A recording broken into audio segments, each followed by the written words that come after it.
اگر آپ اپنی صلاحیت کم ہونے کا ارادہ رکھتے ہیں تو شاید آپ اپنی زندگی کے تمام دن ناخوش رہیں گے۔ مجھے لگتا ہے کہ یہ پرکشش ہے اگر آپ کے پاس صرف ایک ہتھیار ہے، ہر چیز کے ساتھ ایسا سلوک کرنا جیسے یہ کیل ہے۔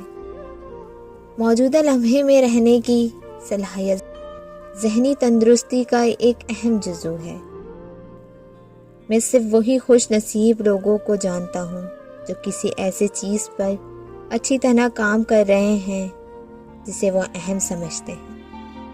اگر آپ خوف پر قابو پانا چاہتے ہیں تو گھر بیٹھ کر اس کے بارے میں مت سوچیں، باہر جاؤ اور مصروف ہو جاؤ۔ کامیاب آدمی اپنی غلطیوں کا فائدہ اٹھائے گا اور مختلف طریقوں سے دوبارہ کوشش کرے گا۔ یہ کام نہیں ہے جو آپ کو تھکا دیتا ہے، یہ آپ کا ذہنی رویہ ہے۔ لوگ ایسے لوگوں کو پسند کرتے ہیں جو اپنے جیسے ان کی مدد کرتے ہیں۔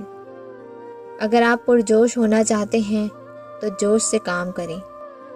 تمام لوگ ڈرتے ہیں لیکن بہادر اپنے خوف کو پس ڈال کر آگے بڑھتے ہیں، کبھی موت کی طرف لیکن ہمیشہ فتح کی طرف۔ خوف دماغ کے سوا کہیں نہیں ہوتا۔ دو آدمیوں نے جیل کی سلاخوں سے باہر دیکھا، ایک نے کچرا دیکھا، دوسرے نے ستارے دیکھے۔ یاد رکھیں، آج وہ کل ہے جس کی آپ کو کل فکر تھی۔ دنیا میں زیادہ تر اہم کام ایسے لوگوں نے انجام دیے ہیں جنہوں نے کوشش جاری رکھی جب ایسا لگتا تھا کہ کوئی امید نہیں ہے۔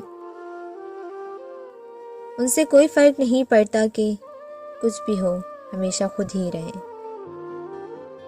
اگر آپ وہ شخص بننے کے عمل میں نہیں ہیں جو آپ بننا چاہتے ہیں تو آپ خود بخود وہ شخص بننے میں مصروف ہو جاتے ہیں جو آپ نہیں بننا چاہتے۔ علم طاقت ہے جب تک کہ اس کا اطلاق نہ ہو۔ ہماری تھکاوٹ اکثر کام کی وجہ سے نہیں بلکہ پریشانی، مایوسی اور ناراضگی کی وجہ سے ہوتی ہے۔ زندگی صدیوں، سالوں، مہینوں یا دنوں میں نہیں بدلتی۔ زندگی اسی لمحے میں بدل جاتی ہے جس میں آپ اپنی زندگی بدلنے کا فیصلہ کرتے ہیں۔ ہمارے خیالات ہمیں بتاتے ہیں کہ ہم کیا ہیں۔ شکوے کی پختگی کے لیے ہم بہت ضروری ہوتے ہیں۔